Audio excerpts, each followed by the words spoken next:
Saludos, ¿qué tal? Buenas tardes. Vamos a comenzar ya el programa de hoy. Lo vamos a hacer con una escritora, Sandra Lorenzana, que nos viene a presentar su nuevo trabajo. También estaremos en el restaurante Carlos Baena. Visitaremos la redacción de esta casa para conocer la última hora de las noticias, de la actualidad del día de hoy. Y en la segunda parte del programa nos visitará también el cantante Aitor Palazuelo y estaremos con Inés Infantes en esos consejos de salud. Todo ello lo vamos a tener aquí en Sevilla TV, pero antes también les recuerdo que antes del 6 de abril, si contratan los servicios de nuestra compañía, podrán entrar en el sorteo de este fabuloso traje de flamenca. Un traje de flamenca de la firma El Ajolí, diseñado para nosotros, de un traje blanco de tejido perforado, valorado en 650 euros y que podrá ser suyo pues entrando en ese sorteo que realizaremos y que daremos a conocer el próximo 6 de abril. Y además también pues no solamente pueden entrar en ese sorteo, sino también pueden llevarse pues la mejor oferta del mercado, porque contratando los servicios de PTV Telecom por tan solo 19,95 euros al mes y sin permanencia, que esto es importante, se llevarán fibra de 1 giga, el fijo y Zappy Televisión. Todo ello con nuestros servicios, como le decimos, la mejor oferta del mercado. Vamos a comenzar ya el programa de hoy, no nos dilatamos más, así que arrancamos.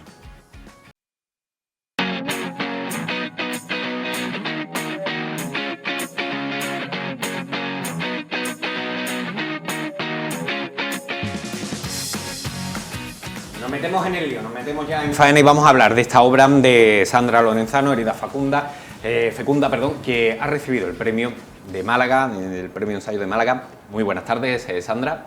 Muy buenas tardes. Muchas gracias. Al contrario, Manolo, un gusto. Una historia, un libro basado en tu propia realidad, en tu propia vida, que has tardado también en escribirla. Y es que el exilio tiene una herida, como tú dices, fecunda, pero que en muchos casos tampoco es tan fecunda. Tampoco es tan fecunda. Cuesta mucho trabajo poder cerrarla en ese sentido, ¿verdad?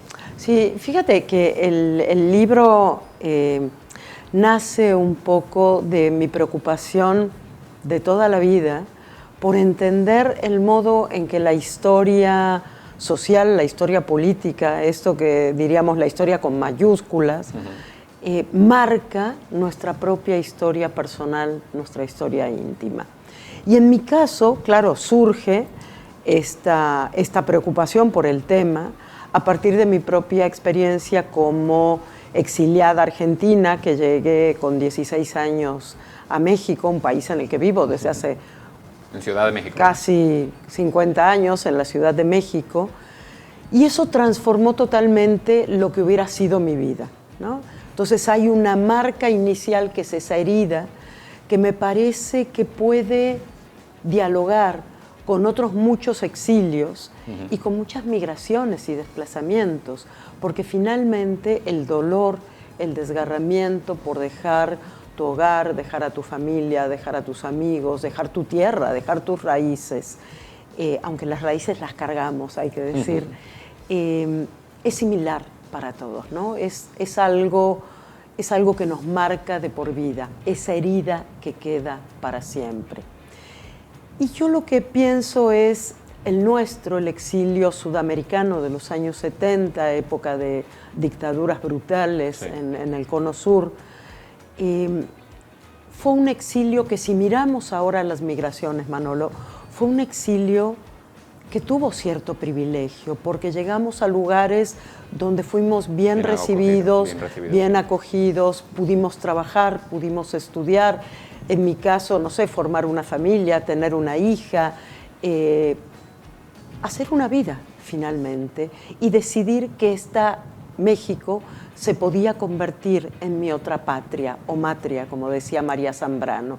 Pero si vemos las migraciones de hoy, es terrible. Es terrible, sí, porque el dolor es el mismo, la herida es la misma, pero cuando llegan, si no mueren en el camino, a lugares donde en general son excluidos, con una lengua diferente, una cultura totalmente distinta, ya sea que vengan de África, sí, a través del Mediterráneo, de Medio Oriente. Entonces, mi idea era pensar y finalmente es un libro de ensayo, pero un libro de ensayo atravesado por la literatura, por la poesía, por el arte, por el cine. Pensar desde todos estos lugares cómo hemos hecho, quienes hemos podido hacerlo, convertir esta herida en algo fecundo, en algo que nos permita crecer, en algo que nos permita crear, en algo que nos permita ver un poco de luz en ese mundo oscuro que puede ser el mundo del migrante. Porque todos son connotaciones negativas en torno al exilio, migración, violencia. No hay nada positivo, por eso te pregunto, no hay nada de fecundo en eso. ¿De dónde se puede sacar esa fecundidad? Pues fíjate que yo creo que se juntan varios factores. Primero, eso, que puedas estar en un lugar donde por lo menos no te estén corriendo de cada esquina porque te pones a pedir dinero o vivas violencia cotidiana. Es también algo que tiene que ver con la voluntad y algo que tiene que ver con el tiempo. Sabes que la idea, aunque el concepto de herida fecunda es de la escritora brasileña que había nacido en Ucrania, ella misma, Clarice Lispector, la que más ha profundizado en esta posibilidad es María Zambrano, alguien que resulta muy cercano en Andalucía, sí. Estés en Sevilla o en Málaga, donde estés, ¿no? Y María Zambrano decía que ella no podía entender su vida sin el exilio que había vivido. Y hay un momento que dice, el exilio ha sido como mi patria. Y un poco su reflexión iba por el lado, no cambiaría nada de mi vida, incluso dejaría el exilio. Lo que cambiaríamos es no haber perdido seres queridos, porque en general cuando nos movemos es porque está en riesgo nuestra vida. Pero María Zambrano para mí fue como una suerte de maestra para entender esta otra manera del exilio. Claro, yo llegué adolescente a México y entonces mi deseo al llegar a México era ser igual que cualquier otra adolescente. Eso de ser la distinta, que dijeran ahí viene la Argentina, me parecía horrible, aunque yo lo que quería era volver a mi casa, claro, pero mientras estuviera ahí me importaba pertenecer al lugar. Pero claro, es una ventaja de llegar chica, ¿no? De llegar joven. Lo otro, pues es un trabajo de voluntad, es un trabajo, tiene mucho que ver también si tu exilio ha sido un exilio que te ha permitido hacer una vida, Manolo, también estamos muy agradecidos.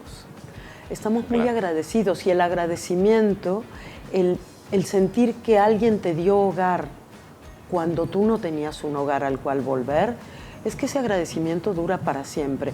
Y voy a contar una anécdota breve que tiene que ver con María Zambrano, porque de verdad fue muy importante para mí descubrir no solo el gran pensamiento filosófico de Zambrano, sino estas pequeñas anécdotas cotidianas.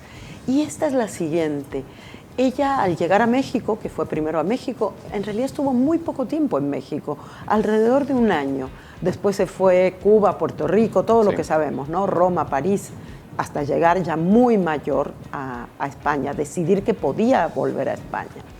Pero resulta que llega a México, da clases en la Universidad de la ciudad de Morelia, en el estado de Michoacán, en México, y tiene que empezar a dar su curso y dice, fíjate, y la gente que nos está escuchando, que muchas gracias también, cuando da el discurso de agradecimiento del Premio Cervantes, que es la primera mujer en ganar el Cervantes y ya era de verdad muy mayor, a pesar de lo poco que había vivido en México, su primer párrafo del discurso es para agradecer a México. Dice, cuando nadie nos quería recibir, México nos abrió los brazos. Yo estaba dando clases en la Universidad de Morelia, dice, y tenía que empezar mi curso el mismo día, es casi textual lo que estoy diciendo, que caía Madrid, mi Madrid, plena guerra civil, claro. Sí. Dice, ¿qué les podía enseñar yo a esos chicos jóvenes que me miraban con avidez? Decidí hablarles del concepto de libertad en los griegos. Y eso es lo primero que ella cuenta en su discurso. Es decir, hay un agradecimiento a ese país que en un momento que tú lo necesitabas, te dio ese asilo. El hablar del concepto de libertad era recuperar que finalmente, a pesar del horror que estaban pasando en España, a pesar de las muertes, de la sangre, del miedo, de la violencia, había encontrado un lugar donde podía hablar del concepto de libertad. Entonces, son esos elementos los que van convirtiendo al exilio, a esa herida, en algo finalmente fecundo. Ahí publicó 2 de sus obras principales. Y me parece que un poco todas aquellas personas que, pudiendo regresar a nuestros países de origen, nos quedamos en otro lugar. Digo, y Andalucía es una zona de migrantes también, a veces no tan lejos. Tú elegiste quedarte en México. Yo elegí quedarme, y ahí es donde, porque yo encontré que ahí podía convertir en fecunda esa herida. Cuando regreso a la Argentina, que voy a ver a mi familia, a mi padre, a mis hermanos, me siento en casa un poco. Mi verdadera casa está donde puedo estar trabajando, donde puedo estar convirtiendo mi experiencia, en libros, en palabras. Ese es un poco el proceso que creo que se puede dar para convertir en fecunda esa herida. Mis abuelos venían de pueblos paupérrimos de Italia, mis bisabuelos huían de Rusia por los pogroms contra los judíos y se quedaron en la Argentina y se sintieron argentinos y tuvieron hijos que se sintieron argentinos. Y es un poco reproducir esto. Pero ¿cómo se tiene ese sentimiento de pertenencia? Tú llegaste con 16 años, si no me equivoco, ¿no? Sí, a México. Sí. ¿Cómo se siente algo que... A ver, que esto es una cosa que también depende de cómo te la tomes, ¿no? Depende de la filosofía que tú tengas o cómo quieras entender la vida. Totalmente. Y el mundo, sobre todo. Pero ¿cómo te sientes de un lugar del cual no has nacido? Entiéndeme No, es que yo creo que te sientes... el sentido de la pregunta, ¿no? Te sientes de los dos lugares. Sobre todo porque tú, en este caso, querías hasta volver, ¿no? No claro. Tenías ese sentimiento de pertenencia al principio tan arraigado. Nunca nadie llega a un lugar y se siente parte de ese lugar. Ese lugar hay que conquistarlo, hay que descubrirlo. Pero yo hace muchos años que pido que me llamen Argenmex, ni argentina ni mexicana. Creo que es el único exilio el argentino que ha creado esta suerte de neologismo como gentilicio, ¿no?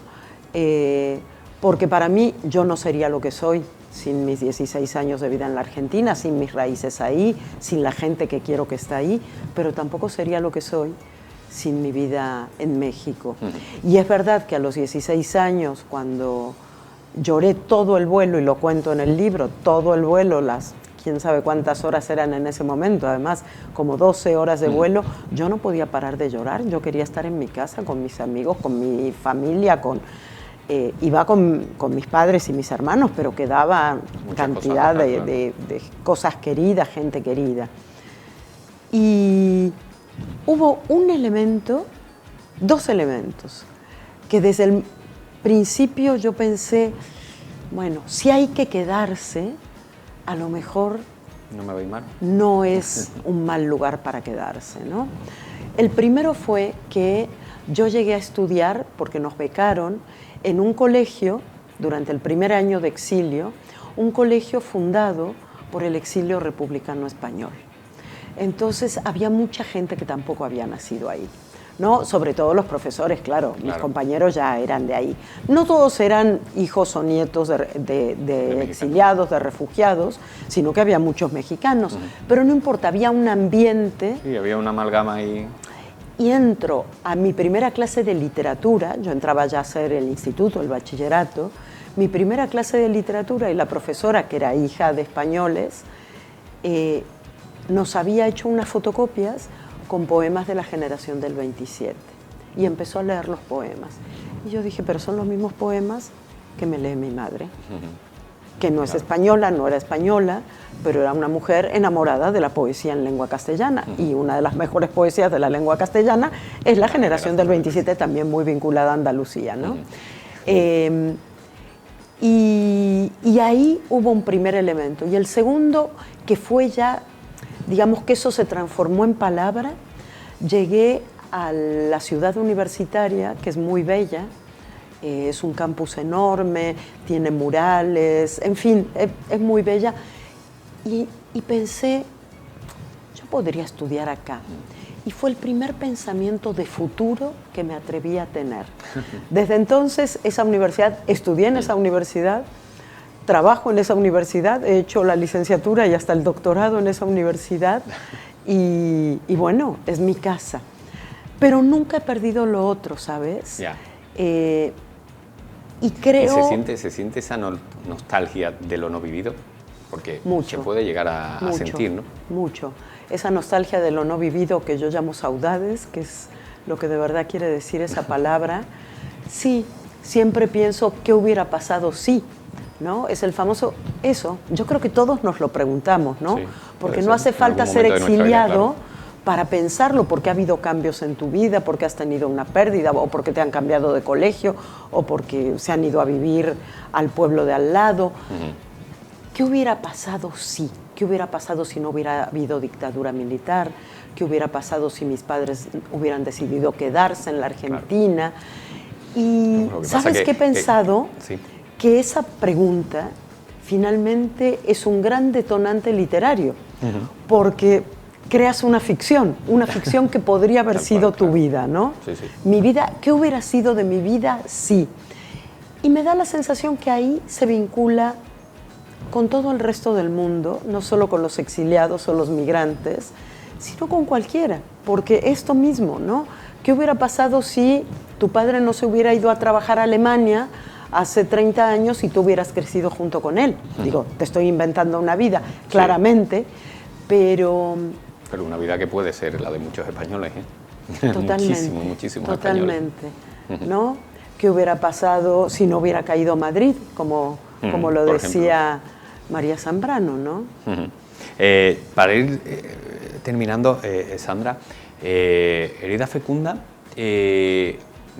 ¿por qué tarda tanto en escribirse? Tú has escrito del exilio, mucho, pero ¿por qué este libro ha tardado tanto, teniendo ese sentimiento tan arraigado, tan dentro? Yo he escrito del exilio, pero nunca un libro solo sobre eso, o una reflexión sobre el exilio.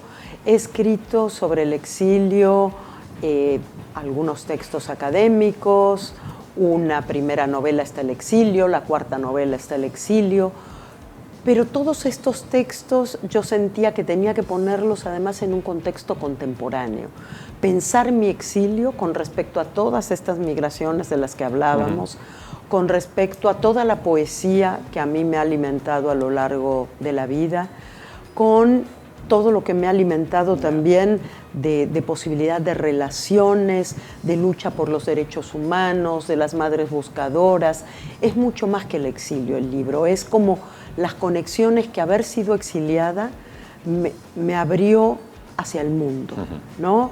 De estar atenta y sentir una responsabilidad ética, una responsabilidad muy íntima de contar esta historia, pero para vincularme con otras historias que me duelen y que me afectan. Pues Sandra, muchísimas gracias. Gracias por estar aquí, gracias por venir también a presentarnos esta Herida Fecunda. No, un placer. Que no solamente es un libro que va a enseñar muchísimo, sino que también va a ayudar muchísimo. Así que, lo dicho, Sandra, muchísimas gracias. Gracias. Un placer, un placer. Gusto. Bueno, seguimos, tenemos que continuar y vamos a conectar con la redacción de informativos de esta casa para saber cuál es la última hora de la actualidad de Sevilla. Compañeros. Así es, Manolo, compañero, buenas tardes. Aquí estamos en la redacción de PTV Sevilla ultimando todos los detalles de cara al informativo de las 8:30, PTV Noticias 2, donde vamos a ampliar lo que ya les hemos contado en el avance de las 2 en punto. En primer lugar, pues bueno, lo más importante es que parece que la ciudad de Sevilla recupera habitantes. En el último año se han registrado 4.000 altas, 4.000 censados más en el padrón de la ciudad de Sevilla, lo que nos indica que volvemos a estar cerca de los 700.000 habitantes, una cifra que ya se superó hace ya más de una década, en torno al año 2010, pero que en estos últimos años ha venido decreciendo hasta situarse en los 690-680.000 habitantes. Es uno de los datos más importantes, se ha vanagloriado de ello el alcalde de Sevilla y sobre todo ha querido sacar pecho acerca de esos desbloqueos urbanísticos y por supuesto a la construcción de nuevas viviendas, lo que está permitiendo de algún modo que diversas personas procedentes de otros puntos de la provincia o incluso de otros puntos de la región, de toda Andalucía, vengan a desarrollar y a vivir en Sevilla. Eso es precisamente lo que quiere el alcalde, una ciudad donde se pueda invertir, donde se pueda vivir y sobre todo donde se alcance el bienestar. Es una de las noticias más importantes en el día de hoy. También tenemos que contarles precisamente que el Ayuntamiento de Sevilla ha dispuesto, ha culminado esa nueva renovación lumínica de la muralla de la Macarena, ese lienzo almohade que bordea el tramo norte del casco histórico, una nueva iluminación cuya inversión asciende a los 180.000 euros y que pretende instalar un total de 42 expositores o proyectores LED para que puedan jugar con una gama de hasta 7 millones de colores diferentes, ¿no? Una manera también de renovar esa iluminación de la muralla de la Macarena. Y por último, pues tú bien lo sabrás, nos encontramos ya a las puertas de una nueva celebración de la final de la Copa del Rey que va a tener lugar este próximo sábado en el Estadio de la Cartuja. Enfrentará al Athletic Club y al Mallorca y ya está todo prácticamente reservado, tanto en hoteles que rozan el 100% como por ejemplo en algunos restaurantes y bares, especialmente del centro de la ciudad. Está todo lleno, así que este fin de semana va a ser complicado, muy especialmente con la visita de una afición, la afición bilbaína muy dada, ¿verdad?, a la gastronomía y que valora mucho la gastronomía también del sur. Son algunas de las noticias. También nos contaremos en sucesos que la policía ha desmantelado una explotación clandestina, sobre todo una explotación ilegal de gallos de pelea en el polígono sur. Lo contamos todo aquí a partir de las 8:30 de la tarde en PTV Noticias 2. Pues gracias compañero, gracias Manu Lamprea por esa información, una información que se ampliará en el informativo de las 8:30 de la tarde de esta casa. Vamos a continuar, seguimos, porque tenemos que visitar el restaurante Carlos Baena, un restaurante de platos típicos, de platos tradicionales de toda la vida, donde ha estado mi compañera Gloria Santana. Hoy descubrimos Carlos Baena, un restaurante familiar que ha convertido la tradición culinaria en arte.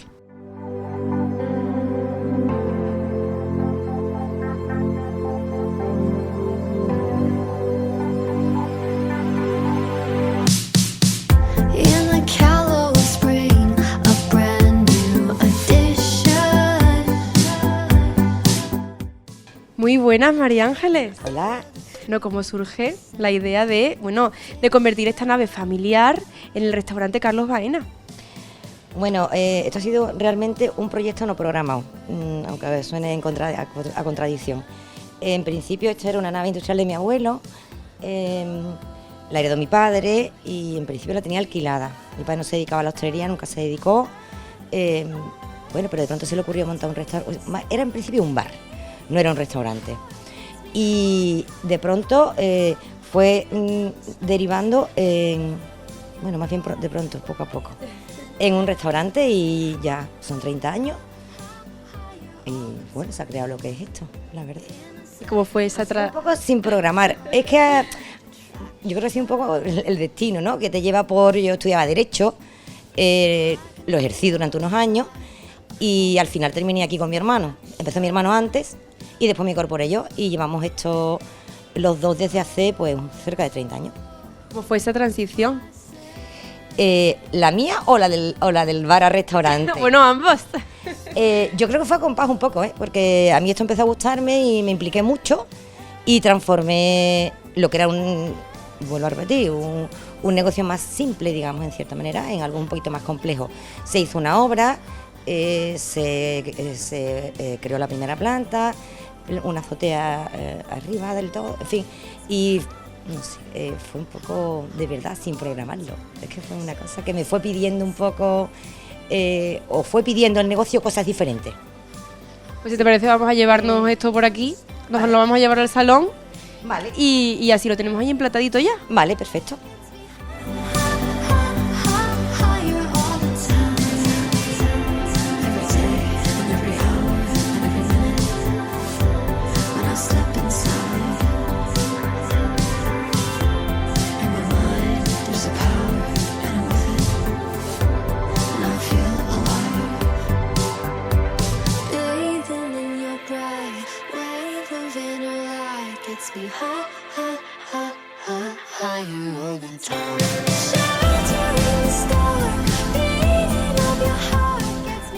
Bueno, María Ángeles, ¿qué tenemos por aquí? Cuéntame. A ver, tenemos 3 platos clásicos de la cocina andaluza. Aquí estamos especializados en cocina tradicional sobre todo y particularmente andaluza, aunque tenemos platos de otras comunidades. El primero es la alboronía, que es un pisto pero que está especiado. Entonces los sabores cambian un poco en relación al pisto tradicional. Los garbanzos con langostino, plato marinero, andaluz, riquísimo. Y bueno, y eso es un clásico de Sevilla además, que son las espinacas con garbanzo. Bueno, esto es una muestra de lo que tenemos muchos más platos, tenemos las manitas con garbanzo, el cocido de berza, las albóndigas de choco, los chipirones en tinta, las faves también, nos encanta hacerlas, que son asturianas, una gran variedad de platos tradicionales. Y luego tenemos algunos puntitos que están un poco más de moda, el tartar de atún, el tataki, ese tipo de platos que, bueno, no son nuestros, pero les encanta a la gente. Al público le gusta mucho ese tipo de platos. Tocamos casi todos los palos, pero este es nuestro punto fuerte, la verdad. Eso justo te iba a preguntar, ¿cuáles son los platos más pedidos por la gente? Pues mira, básicamente los que están cocinados, guisados. O sea, los guisos son los que más reclama el público aquí. Sí, es nuestra especialidad realmente. Los ingredientes son andaluces, pero también vienen de otros sitios, ¿verdad? Los ingredientes, bueno, hoy en día como ya los ingredientes no sabemos de dónde vienen, hay aquí un conflicto. Los ingredientes pero son básicamente andaluces, pueden venir de otro sitio, pero es verdad que nuestra cocina es muy de aquí, es muy de la tierra, sí, sí. ¿Qué dirías que distingue Carlos Baena de otros restaurantes? Pues mira, yo creo que porque no hemos obviado ni olvidado la tradición. Los platos se hacen a fuego lento, echamos tiempo. A mí me encanta la cocina, mi madre ha sido mi maestra. A mi hermano también le gusta muchísimo la cocina y le dedicamos tiempo y cariño. Eso es importante, sí. ¿Hay planes futuros? ¿Más proyectos? No, ahora mismo más proyectos no. Yo creo que ya con lo que al punto que hemos llegado, sí. Ahora mismo yo no tengo igual las nuevas generaciones, ¿no? Claro. Porque es una tradición familiar, a lo mejor sí. Tus hijos pues seguirán. Pues seguirán o no lo sé. No, es un negocio familiar, pero no tengo en proyecto ninguna ampliación. ¿Pero dirías que es la filosofía culinaria, los guisos, como antes me has comentado, o qué más? ¿O familia? Pues yo creo que familia, en cierta manera. Tradición. Yo creo que tradición y familia, sí. Eso es lo que básicamente transmitimos, creo. Aquí yo creo que el cliente se siente un poco como en casa, por eso tan fidelizado. ¿Es cliente fidelizado? Sí, totalmente. Poco turismo, porque es verdad que yo no me he proyectado, el negocio no se ha proyectado de cara al turismo. Vienen y les encanta, pero es verdad que es un negocio muy del sevillano. Y ya hablamos desde tu punto de vista, para ti, ¿cuál es tu favorito de todos los platos que tenemos por aquí? No podrías elegir. Bueno, eso ya es un gusto personal. A mí es que me encantan las espinacas y de hecho cuando estoy fuera, en otro sitio, si en la carta están las espinacas, las suelo pedir. Y es verdad que muchas veces no me gusta. Tengo mucha gente que dice, yo la tarta de queso, como esté en la carta, ya me la pido, pues las espinacas. Las espinacas sí las pido siempre, sí. Pues mira, invitamos a todos a que conozcan la tradición familiar de Carlos Baena y que prueben estos platos que tienen una pinta y que huelen, que alimentan. Sí, ¿no? Sí. Bueno, pues espero que los clientes, o los futuros clientes que vengan por aquí, que les encante, que se sientan como en su casa y que coman estupendamente. Que echen un rato bueno, al final le damos opción. Seguro que sí.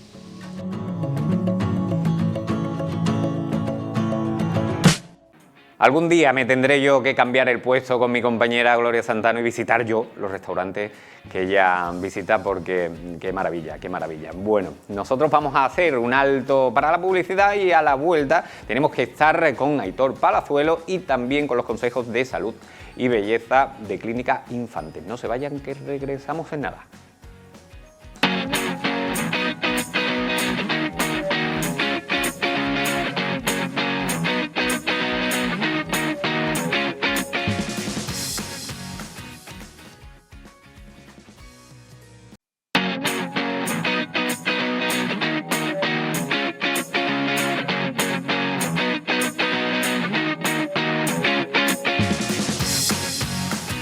Y continuamos en Sevilla TV, continuamos con buena música, porque ya me acompañan, ya está por aquí Aitor Palazuelo. Muy buenas tardes, amigos. Hola, muy buenas tardes. ¿Cómo estás? ¿Cómo está todo? Muy bien, muy agradecido de estar aquí.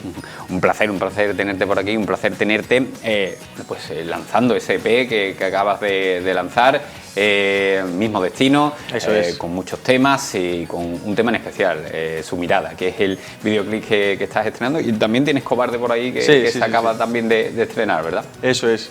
Entran 6 temas, hay un poquito de todo en este disco, hay rock, hay flamenco, hay pop, hay rumba y hay un poquito de todo, sí.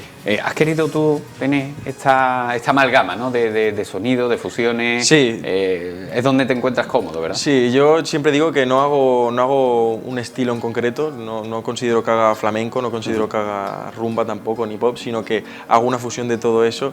Le meto instrumentos un poquito así más estridentes como el saxo, la flauta travesera, ¿no? Ritmos también diferentes y intento mezclar un poquito todo para conseguir un sonido un poco propio, sí. Pero sin duda alguna lo que marca tu sello, algo que siempre es continuo en tu música, el flamenco siempre está muy presente. Sí, el aire flamenquito sí que siempre está presente. ¿De dónde te viene? Porque tú eres de Figueras, ¿no? De Figueras, sí. Si no me equivoco, ¿no? Sí, de Figueras. Pues nada, me viene de escucharlo en casa, me viene de escucharlo con mis padres y sobre todo la familia de mi padre, las reuniones familiares, siempre se ha escuchado flamenco, rumbita y de ahí viene mi gusto por el flamenco. Porque tú empezaste muy jovencito. Sí, yo empecé con 4 años. Con 4 años la primera vez que me subí a un escenario y fue una experiencia también muy buena, la verdad. A partir de ahí ya pues siguió, ¿no? Todo, Sí. ¿no? Siguió un poquito todo, ¿no? De los 4 a los 12 estuve haciendo galas benéficas para ayudar a asociaciones, ¿no? Para coger dinero. La primera fue contra el cáncer, que yo canté una Fue en canción. Zamora, ¿no? En Zamora, sí. Que en la boda de toro yo canté un tema de Manolo Escobar y la verdad con 4 años sí, fue muy guay, fue muy guay. A partir de ahí hasta los 12 estuve cada año participando en esas galas. Que es curioso que todos los niños pues con esa edad lo que prácticamente hacen es jugar fútbol, quieren ser Claro. futbolistas y es curioso Sí. que pues tu carrera, ¿no? Que la hayas basado Sí. desde tan pequeñito en la música. Sí, la verdad que sí. Yo desde siempre, desde que nací, desde que tengo recuerdo, la música ha estado en mí y es lo que siempre me he querido dedicar. Sí. Entonces Zamora siempre va a quedar en tu recuerdo, ¿no? Es Sí, más, sí, siempre tienes tú cada vez que tienes algo o un ratito o algo, siempre que te ofrecen ir para allá, Siempre, ¿verdad? sí. Yo muchas veces hacemos alguna cosilla por ahí, alguna gala o algún concierto, siempre estoy por ahí a Zamora. Aparte tengo familia también en Zamora y sí, comparto muchos momentos aún con Zamora. Háblame de Su Mirada, háblame de esa canción. Pues mira, Su Mirada es un tema en el cual he querido hablar. Yo soy una persona que cree mucho en las miradas de las personas, ¿no? Y hay gente que tiene una mirada opaca que no te dice nada cuando te mira, pero hay gente que tiene una mirada transparente, ¿no? Que le ves el fondo, le ves sus sentimientos y te lo dice todo, ¿no? Entonces, esta canción está escrita a una persona que con la mirada me lo decía todo. Eso. Lejos de... Ahí estamos escuchando de fondo ese quejío flamenco.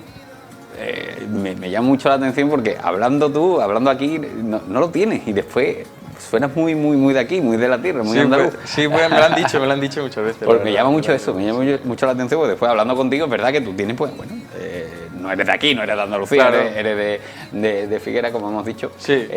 pero que me llama eso me lo han dicho. poderosamente la Sí, atención, de que siempre ese me lo quejío dicen. siempre lo tienes. Sí, siempre me dicen y siempre me preguntan que si tengo algún familiar de por aquí o soy de por aquí. Sí, es una pregunta que siempre me hacen y bueno.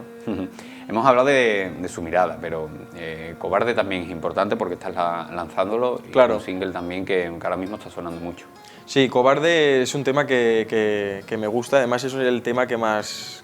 yo le tengo aprecio a todos mis temas, pero le tengo un valor sentimental importante a Cobarde y es un tema que lo respeto mucho y que le metí también, investigué un poco una flauta travesera, como te he dicho antes, y la verdad que es un tema que tiene mucho trabajo y estoy muy contento del resultado. La verdad. ¿Cómo se hace? ¿Cómo se realiza toda la composición del EP? ¿Cómo se organizan los diferentes trabajos, las diferentes canciones y cómo el orden y cómo colocarla en cuanto a los lanzamientos? Porque eso creo que también no tiene que ser fácil. Claro, ahí es eso, fácil no es. Lo que pasa que este disco yo lo empecé a grabar en septiembre del año pasado. Yo he hecho siempre música en directo y acabé una gira de 70 conciertos y cuando acabé decidí parar por completo. En el 22 de septiembre acabé mi último concierto y me puse a grabar este disco, que muchos de los temas, por no decir 5, ya estaban compuestos de hace muchísimo Pero no lo había tiempo. sacado, ¿no? Pero no los había sacado, estaban guardados para este EP, ¿no? Sí, sí.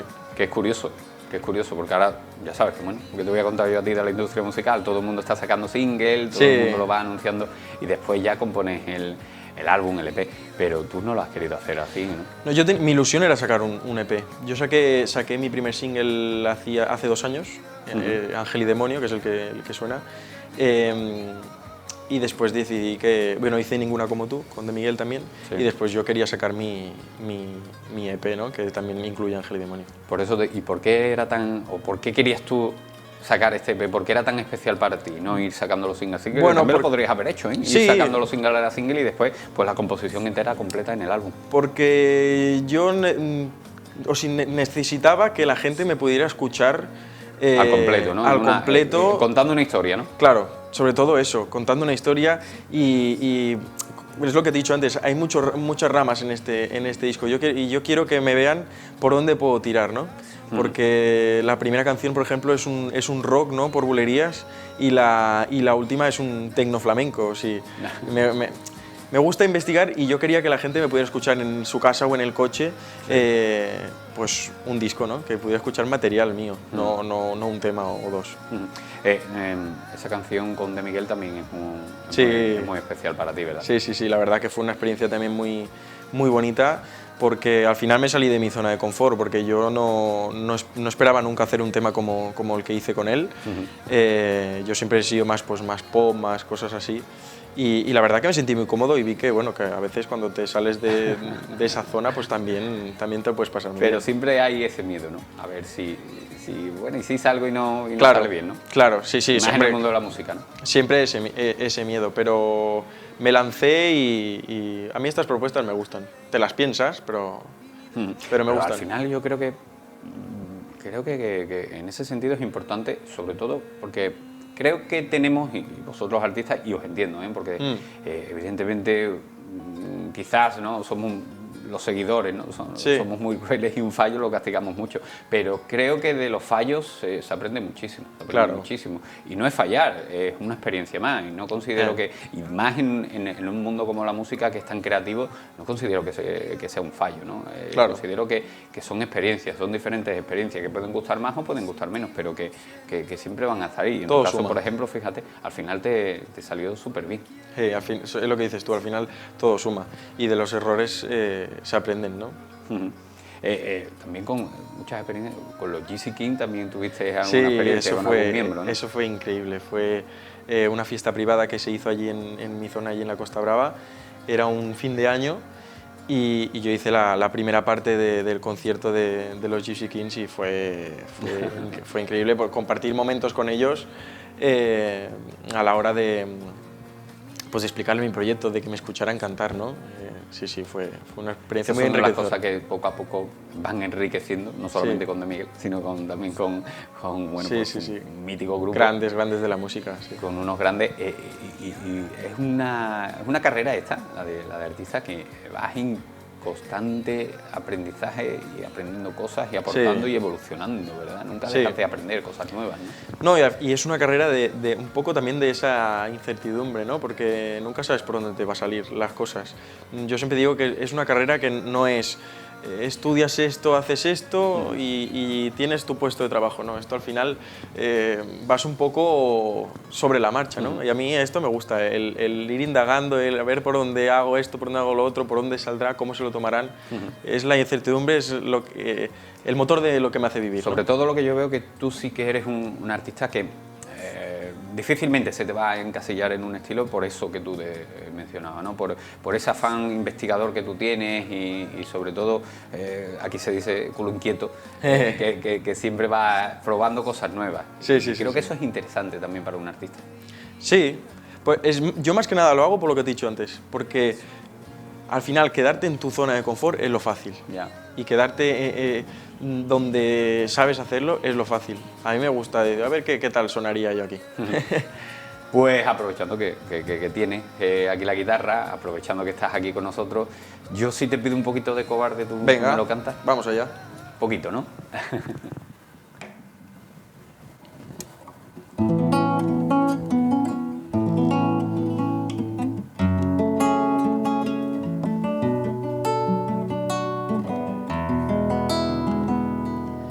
Llegó el día de conocerte, de mirarte a la cara y de quererte.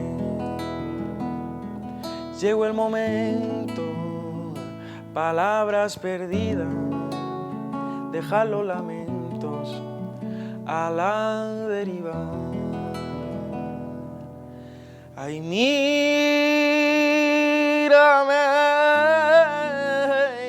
ay, pero no sonrías, dedícame estos versos a escondidas, porque no puedo, ay, contener el miedo a que te decidas. Cobarde por mentirme, cobarde sin medida, cobarde por descifrar este enigma, cobarde por temor, ya que te rinda, cobarde por descifrar este enigma, cobarde. ¡Ole! Eso es. Qué bonito suena, ¿eh? Qué voz este Cobarde, ¿eh? Muchísimas gracias. Es un tema, el que está sonando ahora, y todos compuestos por ti, ¿no? Todos son compuestos por mí, sí. Porque, ¿con qué edad aprendiste también a tocar la guitarra, que te ayudó muchísimo más para elaborar Pues las esto canciones? fue en la pandemia, aprendí la pandemia. Lo que dio de sí la pandemia para muchos, aprendí ¿eh? la pandemia, sí. Yo quise tener un instrumento o algo para poderme acompañar en mi repertorio en solitario y decidí la guitarra y ahí le di. Sí, sí. Oye, Aitor, ¿qué es lo que depara? ¿Qué es lo que depara 2024? Que ahora empieza, tú ya sabes, pues aquí dentro de nada tenemos la Feria de Sevilla, Sí. y ya va, todos los conciertos y todas las actuaciones van funcionando. Funcionando. Sí. Lo que me depara este año, primero ha sido que para mí es súper importante y súper Bueno, ese EP agradecido en la el calle. EP y poderlo presentar nacionalmente, salir de Cataluña a enseñar un poco mi música, que me ofrezcáis estos espacios que para mí es un lujazo.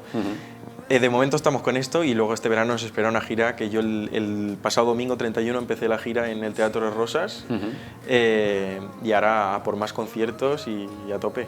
Y a girar mucho, y mucha carretera, que es lo que te espera. Que salga, ahí estaremos. Pues Aitor, gracias, muchas gracias por venir aquí y bueno, pues cuando te bajes por Andalucía, ya sabes que aquí tienes tu casa, así que cuando quieras, pues por aquí estamos. Muchísimas gracias a ti por hablar conmigo e interesarte, que para mí es un placer. Un placer, amigo, pues muchas gracias. Bueno, vamos a seguir, continuamos, encaramos ya la recta final del programa y nos tenemos que marchar a Clínica Infantes, porque en esta ocasión no ha venido Inés aquí con nosotros, ha ido mi compañera Gloria Santano a que nos dé esos consejos de belleza.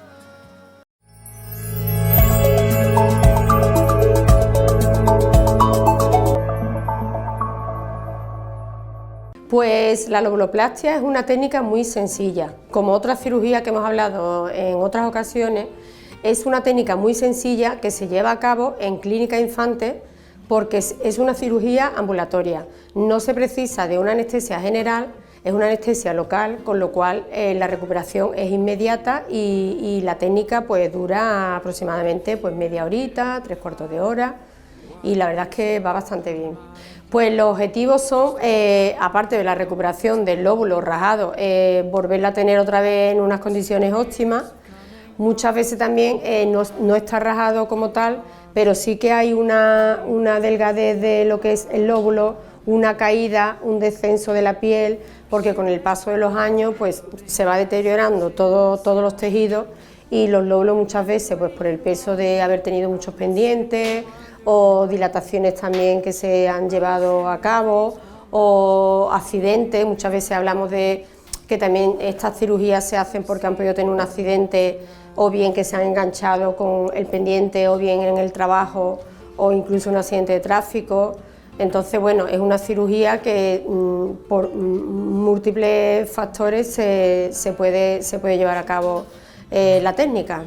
Por supuesto que después de la técnica se puede llevar pendiente. De hecho, una vez de que ya el tejido está recuperado, ya ha cogido su forma, que puede ser aproximadamente 2 meses postquirúrgico, se vuelve a realizar, de hecho se hace aquí en Clínica Infante, hacemos los pendientes tras la cirugía a las personas que, los chicos o chicas que quieren seguir teniendo sus pendientes, o incluso 2 o 3, se pueden hacer perfectamente una vez de que el tejido está recuperado. Pues las recomendaciones que se dan antes de la cirugía pues son las mismas que cualquier cirugía. Pues que no tenga fiebre, que no tenga alguna patología importante, que no esté tomando ningún tratamiento que pueda interferir con el tratamiento que se le va a poner a posteriori y poco más. La verdad es que como son cirugías muy simples, van con una anestesia tópica, suele tener muy pocas contraindicaciones. Lo que sí, el tratamiento postquirúrgico, pues probablemente tenga que tomar unos antibióticos, unos antiinflamatorios. Entonces, bueno, ya se valoraría según las circunstancias de cada persona qué tratamiento postquirúrgico llevaría y, por supuesto, un antiséptico, protección solar, importantísimo, y poco más. Pues los resultados se ven en el momento que retiramos los puntos de sutura, que suele ser aproximadamente a las 2 semanitas. Sí que es verdad que todavía el tejido queda como fruncido, como si fuese como un volante cosido, un poco fruncido, y conforme pasan los días, por eso es importante dar un masajito post tratamiento para que ese queloide y esa dureza se vaya desintegrando y vaya quedándose un poco uniforme. Y bueno, pues aproximadamente a los 2 meses el lóbulo está perfecto, que es el momento más o menos cuando volvemos a poner otra vez los pendientes.